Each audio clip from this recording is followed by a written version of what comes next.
अस्सलाम वालेकुम। Diabetes inside with doctor सनिया बशीर के साथ एक नए टॉपिक के साथ आपके सामने, जो कि टॉपिक एक अपनी मद में एक बहुत बड़ा टॉपिक है, जिसे हमारी कोशिश होगी कि हम एक या दो हिस्सों में अपनी बात को पूरी करने की कोशिश करेंगे। जिस तरीके से हमारे पिछले कुछ महीनों से हम टॉपिक वाइज डिस्कशन कर रहे हैं और वो आप लोगों ने बहुत ज़्यादा पसंद भी किया है और हमें जो है हमारी हौसला अफजाई भी की है आपने कि हम इस तरह के टॉपिक वाइज डिस्कशन किया करें, ताकि वो लोग जो इस पर्टिकुलर रीज़न से बहुत ज़्यादा परेशान हैं उनके एक एक मसले का हल हम आपको उसका हल बता सकें। तो सबसे पहले तो मैं आपको कहना चाहूँगी कि आप लोग हमारी तमाम वीडियोस को, पिछली वीडियोस को देखना ना भूलिएगा, क्योंकि ये तमाम चीज़ें उन्हीं की कंटिन्यूएशन में होती है। क्योंकि जब तक आपको बेसिक्स नहीं पता होंगी आप आगे की कॉम्प्लिकेशंस को ना तो समझ सकते हैं और ना ही अगर आप ज़ियाबतीस के मरीज़ हैं तो ना ही उनका हल आपकी समझ में आएगा और ना ही आपको ये समझ में आएगा कि आखिर मैं ये सारी बातें कर रही हूँ तो क्यों कर रही हूँ। तो बहुत ज़्यादा मेरी आप लोगों से गुजारिश है कि आप लोग हमारे तमाम पिछली वीडियोज़ देखना ना भूलिएगा। जैसे कि आप सब जानते हैं कि आज का हमारा टॉपिक एक बहुत ही ज़्यादा इम्पॉर्टेंट और बहुत ही ज़्यादा सीरियस टॉपिक है कि अगर एक मरीज़ को इसके बारे में नॉलेज होती है और उसको अवेयरनेस होती है तो वो अपने आप को इस बीमारी से बचा सकता है। तो जी हाँ, आज का हमारा टॉपिक है कि ज़ियाबतीस के अफराद दिल के अमराज का शिकार क्यों हो जाते हैं। क्यों अक्सर हम ये देखते हैं कि हमारे पास जब हार्ट पेशेंट आता है या अल्लाह न करे किसी को हार्ट अटैक होता है या कि कोई हार्ट फेल का शिकार होता है, तो उसकी हमेशा हिस्ट्री में तकरीबन यही होता है कि मैं तो डॉक्टर साहिबा बहुत अरसे से डायबिटिक पेशेंट हूँ। तो क्यों हम एक ज़ियाबतीस के मरीज़ को हमेशा ये बताते हैं कि आपने अपनी शुगर कंट्रोल करनी है। क्यों? क्योंकि सिर्फ आप शुगर कंट्रोल करके एक शुगर लेवल्स को मेंटेन नहीं कर रहे, बल्कि आप अपनी ज़िंदगी बचा रहे हैं। जी हाँ, क्योंकि दिल का ताल्लुक़ हमारी हमारी जो सांस है, हमारा जो दिल का धड़कना है, उसी से हमारी ज़िंदगी कायम है। तो एक ज़ियाबतीस का मरीज़ क्यों दिल के अमराज का शिकार हो जाता है, क्या उससे बचना भी मुमकिन है, और अगर हो जाए तो किस तरीके से एक डायबिटिक पेशेंट की मैनेजमेंट ऑप्शंस होते हैं, किस तरीके से उन्हें लाइफस्टाइल बताया जाता है और किस तरीके से उनका इलाज मुमकिन बनाया जाता है। तो ये वीडियो एंड तक ज़रूर देखिएगा और ना सिर्फ इसका आज वाला पार्ट बल्कि इंशाल्लाह ताला जो नेक्स्ट वीक हम लेकर आएंगे यही हार्ट डिज़ीज़ के बारे में, इंशाल्लाह ताला वो देखना ज़रूर आप लोगों के लिए बहुत ज़्यादा ज़रूरी है। तो बढ़ते हैं अपने टॉपिक की तरफ कि ज़ियाबतीस के मरीज़ दिल के अमराज का शिकार क्यों हो जाते हैं। जैसे कि आप सबको पता है कि अनकंट्रोल शुगर, नंबर वन चीज़ कि अगर आपकी शुगर बहुत अरसे से कंट्रोल में नहीं है, अगर आपकी शुगर को 10 साल से ज़्यादा का अरसा हो चुका है,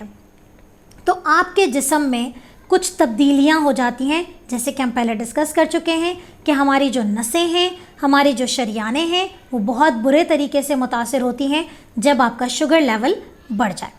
तो जैसे कि आप सब जानते हैं, बहुत ज़रूरी है कि पहले हमें ये बात पता हो कि नॉर्मली एक नॉन डायबिटिक यानी कि जिसको ज़ियाबतीस नहीं है, उसके जिस्म में हमारा जो दिल है, हमारा जो हार्ट है, वो कैसे काम कर रहा है। तो देखें जी, दिल का काम क्या होता है, वो पूरे जिस्म को एक अच्छा खून सप्लाई कर रहा होता है। दिल के साथ बहुत सारी शरियानें जुड़ी हुई होती हैं, ठीक है। पूरे हमारे जो जिस्म का जितना भी गंदा खून है वो दिल की तरफ लेके जाया जाता है। दिल उसे प्योर करता है, उसे साफ़ करता है और फिर पूरे जिस्म में उसकी सप्लाई होती है। ये एक नॉर्मल मैकेनिज़्म है जो अल्लाह ताला ने हमारे जिस्म में रखा है कि जिस्म की तमाम गंदगी को लेकर, तमाम गंदा खून लेकर वो दिल की तरफ जाता है, वहाँ प्यूरिफिकेशन होती है यानी कि दिल की खून की सफाई होती है और दिल जो है जिस तरीके से वो पंप करता है तो वो पूरे जिस्म को सप्लाई करता है। लेकिन जैसे कि आप सब जानते हैं कि हमारे जिस्म के हर ऑर्गन को काम करने के लिए एनर्जी चाहिए होती है, यानी कि उन्हें भी खून की सप्लाई चाहिए होती है काम करने के लिए। तो अब देखें, एक ज़ियाबतीस का मरीज़ है, उसका शुगर लेवल एक अरसे से अनकंट्रोल्ड है, उसकी ज़ियाबतीस को भी बहुत अरसा हो चुका है, तो जो दिल की तरफ आने वाली शरियान होती है, जिसे एक आम आदमी भी इसलिए जानता है कि ख़ास तौर पे जो हम ये बाईपास का वर्ड यूज़ कर रहे होते हैं या कैबेज का वर्ड यूज़ कर रहे होते हैं कि ग्राफ्टिंग लगा दी जाती है, इसलिए इस शरियान का नाम बहुत ज़्यादा आम है, बहुत ज़्यादा मकबूल है इसको कहते हैं कोरोनरी आर्टरी। ये कोरोनरी आर्टरी होता क्या है कि जिस तरीके से शुगर लेवल बढ़ जाने की वजह से जिस्म की दूसरी शरीयानें मुतासिर होती हैं, उसी तरीके से दिल की तरफ जाने वाली जो ये आर्टरी है कोरोनरी आर्टरी, वो भी सिकुड़ना शुरू हो जाती है, वो भी ब्लॉक हो जाती है। अब अगर आप अपने इमेजिनेशन में लेकर आएँ कि हार्ट जो अपना काम कर रहा है, अगर उसको एनर्जी देने वाली जो आर्टरी है, जो उसकी सप्लाई करने वाली आर्टरी है, अगर वही ब्लॉक हो जाए तो हार्ट का जो वर्किंग स्टेटस है वो कम हो जाएगा। अक्सर आपने सुना होगा कि ब्लॉक हो गया। अब इसकी वजह से होता क्या है, बहुत ही इम्पॉर्टेंट चीज़ कि हार्ट अटैक। दिल के अमराज में, एक ज़ियाबतीस के मरीज़ में, वैसे तो बहुत सारी रीज़न है, हम ये नहीं कह रहे कि सिर्फ़ और सिर्फ ज़ियाबतीस ही की वजह से ये हो रहा है। ज़ियाबतीस एक वन ऑफ द रीज़न है कि जिसमें ये दिल का मर्ज़ हो जाता है। क्यों हो जाता है बता दिया मैंने आपको कि शुगर लेवल अनकंट्रोल्ड है, कोरोनरी आर्टरी थिक हो बिल्कुल सिकुड़ना शुरू हो जाती है, उसकी सप्लाई बंद होती है, तो एक मरीज़ ज़ियाबतीस का किसका शिकार हो जाता है, हार्ट अटैक का शिकार हो जाता है। यहाँ मैं एक बात बहुत ही ज़रूरी बताना चाहती हूँ कि ज़ियाबतीस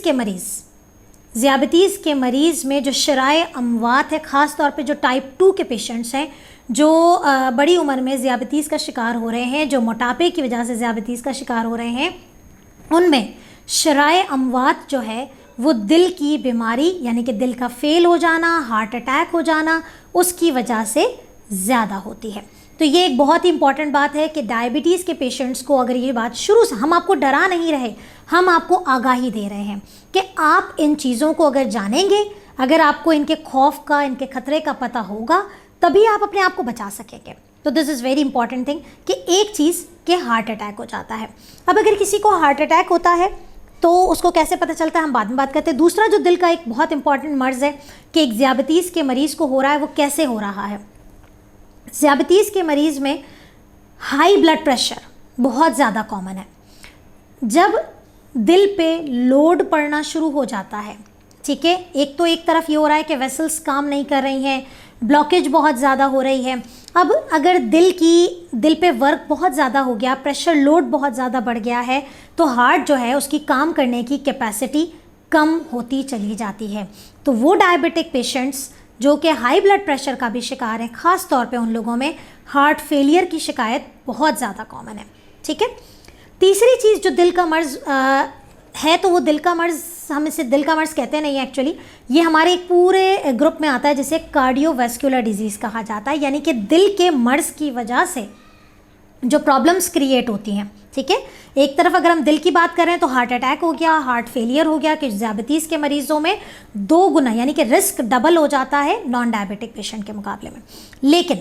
जब दिल का धड़कना मुतासिर होता है, जब दिल की पंपिंग कैपेसिटी जो है उसकी सप्लाई ना मिलने की वजह से, या फिर उसके वर्कलोड ज़्यादा होने की वजह से दिल अपना काम जब कम करता है, तो बहुत ही इम्पॉर्टेंट, वैसे तो पूरा जिस्म मुतासर हो रहा है, लेकिन जो बहुत इम्पॉर्टेंट चीज़ है वो है ब्रेन को ब्लड सप्लाई ना होना। जब आपका ब्रेन ब्लड सप्लाई नहीं रिसीव करेगा तो उसकी वजह से फालिज का अटैक हो जाता है। ये वो मोटी मोटी बातें थी जो मैं आपको बताना चाहती थी कि ज़ियाबतीस के मरीज़ अपने आप को अगर कंट्रोल लेवल पे शुरू से रखेंगे तो इन खतरनाक, ये तमाम वो चीज़ें हैं जो कि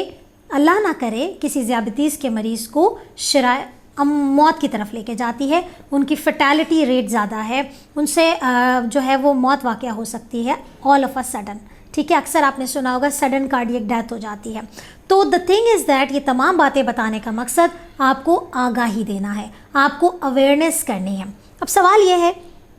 पहले मैं ये बताती चलूँ कि आखिर क्या तमाम ज़ियाबतीस के मरीज़ इस चीज़ का शिकार होते हैं? नहीं, ऐसा नहीं है, ठीक है। ये सोच के आपने स्ट्रेस में नहीं चले जाना। आपको ये बात पता होनी चाहिए कि कौन से ज़ियाबतीस के मरीज़ ज़्यादा हाई रिस्क पे हैं, ठीक है। तो देखिए, जो रिस्क फैक्टर्स होते हैं वो कुछ ऐसे होते हैं जो हमारे कंट्रोल में होते हैं, और कुछ रिस्क फैक्टर ऐसे होते हैं जो हमारे कंट्रोल में नहीं होते हैं। जैसे कि अगर एक ज़ियाबतीस के मरीज़ की उम्र 60 साल से ज़्यादा है, ठीक है, तो उसमें वो हाई रिस्क होता है कि उसको कार्डियोवैस्कुलर यानी कि दिल की बीमारियों के रिस्क बढ़ जाते हैं। दूसरा, 60 साल से बड़ी उम्र के आदमी हैं जिन्स बहुत इंपॉर्टेंट रिस्क फैक्टर है जिसका हम कुछ नहीं कर सकते, नॉन मॉडिफाइबल है, ठीक है। इसके अलावा औरतों में इसका रिस्क बमुकाबला मर्दों के थोड़ा कम होता है, लेकिन अगर औरत पोस्ट मेनोपॉजल स्टेज में है, 50+ है, तो फिर उसमें ये रिस्क बढ़ जाता है। ज़ियाबतीस का दौरानिया अगर बहुत ज़्यादा, यानी कि 15 साल से 20 साल से डायबिटीज़ है और बीच में चूँकि देखें बहुत ही ज़्यादा कॉमन है, जिसको बहुत ज़्यादा लंबे अरसे से डायबिटीज़ रहती है, वो बाज़ औक़ात कुछ कैटेगरी ऐसी भी होती है जो फ्रस्ट्रेट हो जाती है और फिर अपनी ज़ियाबतीस पे इतना ज़्यादा तवज्जो नहीं देती है और फिर उनकी ऑन एंड ऑफ अनकंट्रोल चल रही होती है। बहुत ज़्यादा इम्पॉर्टेंट है कि आपने, क्योंकि ज़ियाबतीस से ना सिर्फ आप न्यूरोपैथी का शिकार हो रहे हैं, ना सिर्फ आपकी आंखें मुतासर हो रही हैं, ना सिर्फ आपके पाँव मुतासर हो रहे हैं, ना सिर्फ आपके गुर्दे मुतासर हो रहे हैं, बल्कि आपका दिल, जो कि बहुत ही वाइटल ऑर्गन कहलाता है, कि अगर उसमें कोई प्रॉब्लम होती है तो फिर आपकी लाइफ थ्रेटनिंग हो जाती है। तो बहुत ज़रूरी है कि रिस्क फैक्टर्स को समझें। तो नॉन मॉडिफाइबल में तो हमारे पास आ गया, एज आ गई, जिन्स, सेक्स आ गया कि आप क्या जेंडर है आपका। नेक्स्ट आपका इम्पॉर्टेंट ये है कि आप किस रेस से बिलोंग करते हैं, ठीक है। अफ्रीकन एथनिक रीजन में ज़्यादा कॉमन होता है ये। इसके अलावा जो इम्पॉर्टेंट चीज़ है, मॉडिफाइबल रिस्क फैक्टर, यानी कि जिनका कंट्रोल आपके अपने हाथ में है, ठीक है। मैं यहाँ पर ये कहना चाहूँगी कि आप अपने कमेंट्स हमें ज़रूर साथ साथ भेजिए ताकि हमें ये पता चल सके कि आप जो है वो आपके अपने मसाइल क्या हैं, आप क्या हमसे जानना चाहते हैं, क्या इस वीडियो में आपके तमाम सवालात के जवाबात अगर कवर हो रहे हैं तो भी हमें ज़रूर बताइए कि ये सारी चीज़ें जो आप सुनना चाहते हैं, जो आप जानना चाहते हैं, क्या वो कवर हो रही हैं या नहीं हो रही हैं। बात हमारी हो जाती है कि मॉडिफाइबल रिस्क फैक्टर कौन से होते हैं। सबसे इम्पॉर्टेंट ये है कि अगर एक डायबिटीज़ का पेशेंट एसोसिएटेड डिजीज़ के साथ है जिसका कंट्रोल इंसान के हाथ में है, high blood pressure, high cholesterol level, बहुत ज़्यादा इम्पॉर्टेंट है कि एक डायबिटीज़ के पेशेंट का ब्लड प्रेशर भी कंट्रोल में रहे, कोलेस्ट्रॉल भी कंट्रोल में रहे। अगर ये दोनों चीज़ें बढ़ी हुई हैं तो you are at high risk of कि आपको हार्ट डिजीज़ हो सकती है, ठीक है। आपको हार्ट फेलियर भी हो सकता है, आपको हार्ट अटैक की तरफ भी जा सकते हैं। लेकिन बात यह है बताने की कि आपको अगर आगाही मुकम्मल है तो आप इससे बच सकते हैं। तीसरी चीज़ जो है वो आपका अपना लाइफस्टाइल। अगर आप सेडेंट्री लाइफस्टाइल के साथ रह रहे हैं, अगर आप एक ज़ियाबतीस के मरीज़ भी हैं लेकिन आपकी ज़िंदगी में कोई वर्जिश नहीं है, आप मुतहरिक नहीं हैं, सारा दिन एक स्ट्रेस, डिप्रेशन, आपकी जो लाइफ है वो मुतहरिक नहीं है, आप वर्किंग नहीं कर रहे, आप एक्सरसाइज नहीं कर रहे, तो ये लाइफस्टाइल जो है वो आपको ज़्यादा हाई रिस्क पे बना देता है। द थिंग इज़ दैट कि जो नेक्स्ट हमारे पास है वो ये है कि आपका मोटापा, वज़न जो है वो आपको डायबिटिक पेशेंट को बहुत ज़्यादा, अब अगर आप में से कोई भी अगर हमें सुन रहा है और वो हार्ट पेशेंट रह चुका है, मुझे ज़रूर कमेंट में बताइए कि आखिर वो कौन से रिस्क फैक्टर्स थे जो आप ये चाहते हैं कि काश कि ये आगाही मुझे पहले मिल जाती, काश कि मैं इससे पहले इल्म में आ जाता तो मैं अपने आप को हार्ट पेशेंट बनने से रोक सकता। मुझे कमेंट में अपना फीडबैक, अपनी रीज़न्स ज़रूर बताइएगा कि आखिर वो कौन सी वजूहात थी कि आपको डायबिटीज़ होने के साथ साथ आप हार्ट पेशेंट की तरफ चले गए। एक बात जो मैं शायद बताना आपको भूल गई, नॉन मॉडिफाइबल यानी कि जिसको हम नहीं बदल सकते, वो आपकी है फैमिली हिस्ट्री। अगर आपके जो ब्लड रिलेशंस हैं, आपके पेरेंट्स हो गए, आपके सिबलिंग्स हो गए, अगर उनमें कोई भी किस्म की हार्ट डिज़ीज़ की हिस्ट्री रह चुकी है किसी भी वजह से, चाहे वो डायबिटिक हो चाहे वो नॉन डायबिटिक हो, तो बहुत ज़्यादा चांसेस हैं कि आपको भी जो है वो हार्ट की प्रॉब्लम्स आ सकती हैं। तो मुझे ज़रूर बताइएगा जो भी हार्ट पेशेंट हैं कि आप किस रिस्क फैक्टर के वजह से जो है वो डायबिटिक होने के साथ साथ हार्ट डिजीज़ का शिकार हो गए। तो मॉडिफाइबल रिस्क फैक्टर की बात कर रहे थे, हाई ब्लड प्रेशर हो गया, हाई कोलेस्ट्रॉल हो गया, आपका मोटापा हो गया, आपकी सेडेंट्री लाइफस्टाइल हो गई, स्मोकिंग। एक डायबिटिक पेशेंट जो स्मोक करता है उसमें कार्डियोवैस्कुलर डिजीज़, हार्ट डिजीज़ का रिस्क 3 गुना ज़्यादा बढ़ जाता है। बहुत ही ज़्यादा इम्पॉर्टेंट है ये बात कि प्लीज़ तमाम डायबिटिक पेशेंट्स अपने स्मोकिंग रेट्स को जितना हो सके उसको आहिस्ता आहिस्ता या तो कोई रिहेबिलिटेशन प्रोग्राम ज्वाइन करें, बिकॉज इट मेक्स यू, आपको डायबिटीज़ इट्सेल्फ जो है आपकी ज़िंदगी को ख़तरे में नहीं डाल रहा, जितना कि डायबिटीज़ अनकंट्रोल होने से आप जो है वो दूसरे खतरात में खुद अपने आप को डाल रहे हैं। इसके अलावा वो लोग जो अल्कोहल लेते हैं उसकी वजह से भी जो है वो हार्ट अटैक के रिस्क और हार्ट फेलियर के रिस्क जो हैं वो बढ़ जाते हैं। अब हम आते हैं कि एक मरीज़ को पता कैसे चलता है और कैसे चल सकता है, क्या ऐसे वो सिम्टम्स हैं कि जिस पे उसे फ़ौरन से पेशतर जो है मैं ये कहूँगी कि आपने एमरजेंसी में जो है वो विज़िट करना है। सबसे पहले बात करते हैं कि अगर कोरोनरी आर्टरी जब ब्लॉक होती है तो इंसान को जो हार्ट की प्रॉब्लम होती है उसे हम कहते हैं हार्ट अटैक। डायबिटीज़ भी है पेशेंट को, हाई ब्लड प्रेशर भी है, हाई कोलेस्ट्रॉल भी है, अब हार्ट अटैक भी हो गया। अब हार्ट अटैक की क्या अलामात हैं? सीने में दर्द की शिकायत। अब देखिए बात ये होती है कि कुछ चीज़ें ऐसी होती हैं कि जिनको डिफ्रेंशिएट करना थोड़ा मुश्किल हो जाता है। एक डायबिटिक पेशेंट वैसे ही एसिडिटी का शिकार होता है, वैसे ही उसे चेस्ट पेन जो है वो थोड़ा सा ऑन एंड ऑफ रह रहा होता है, एपिगैस्ट्रिक पेन रह रहा होता है, उसको साथ में फैटी लिवर होता है, तो उसकी वजह से उसे एपिगैस्ट्रिक और चेस्ट पेन जो है वो थोड़ा सा रहता है because of the gaseous conditions. लेकिन अगर साथ में आपको पेन हो रहा है, जॉ में हो रहा है, ठीक है, लेफ़्ट आर्म में अगर आपको पेन हो रहा है, इसके अलावा अगर आप बहुत ज़्यादा फटीग की शिकायत कर रहे हैं, कोल्ड स्वेटिंग हो रही है, जैसे कि आपको पता है मैंने न्यूरोपैथी वाले लेक्चर में बताया था कि एक लॉन्ग ड्यूरेशन वाले डायबिटीज़ पेशेंट से के लिए बड़ा मुश्किल होता है रिकग्नाइज़ करना, बाज़ औक़ात उससे पेन भी नहीं होता। तो अगर आप एक अनइवन डिज़नेस फील कर रहे हैं, फटीग फील कर रहे हैं, बहुत ज़्यादा लिथार्जिक है, प्रेशर फील हो रहा है, या पेन सिर्फ जॉ में हो रहा है या लेफ़्ट आर्म की तरफ हो रहा है, चेस्ट पेन चूँकि ऑटोनॉमिक न्यूरोपैथी बहुत ज़्यादा कॉमन है डायबिटिक पेशेंट्स में तो फील नहीं होता, तो अगर इस तरह के भी अनइवन सिम्टम्स हैं तो please do rush to the emergency. At least कुछ नहीं अपना एक ECG ज़रूर करवा लें, ठीक है। तो ये होता है हार्ट अटैक। ये तो एक इमरजेंसी कंडीशन होती है जिसमें अगर हम माइनर हार्ट अटैक की बात करते हैं तो अंजाइना होता है, जिसमें अगर पेन फील हो रहा है तो वो ऑन एंड ऑफ होता है। अगर मायोकार्डियल इन्फेक्शन है तो फिर जो है वो कंटिन्यूस पेन रहता है। तो this is a very short, मैंने बहुत ज़्यादा शॉर्ट करके कि शायद आपको इस चीज़ की कन्फ्यूजन ना हो। जो सेकंड बहुत इंपॉर्टेंट जो कि मैं कहूँगी कि हार्ट अटैक से ज़्यादा कॉमन है वो है हार्ट फेलियर का शिकार होना, जो कि अक्सर जो है मरीज़ इस चीज़ को समझ नहीं पाते। होता क्या है कि एक डायबिटिक पेशेंट के पाँव में सूजन आ जाती है। बहुत अगर आप देखें तो बहुत सारी वजूहात भी हैं और बहुत ही ज़्यादा इम्पॉर्टेंट भी है कि एक डायबिटिक पेशेंट के दोनों पाँव सूज रहे हैं। दो चीज़ें इस कंडीशन में इवैल्यूएट करना बहुत ज़रूरी है। एक, हार्ट का लोड यानी कि हार्ट फेलियर में तो नहीं जा रहा, ठीक है। दूसरा जो है वो किडनी का फंक्शन, क्योंकि हार्ट का फंक्शन और किडनी का फंक्शन मोर और लेस एक दूसरे के साथ जुड़े हुए होते हैं। कैसे, इसके मैं थोड़ी सी आपका टाइम लूँगी और फिजियोलॉजी बताना चाहूँगी कि जब दिल धड़कता है, जब दिल पंप करता है तो वो सारा जब साफ़ खून लेके जिस्म में सप्लाई कर रहा होता है, एट द एंड उसने किडनी में जाना होता है।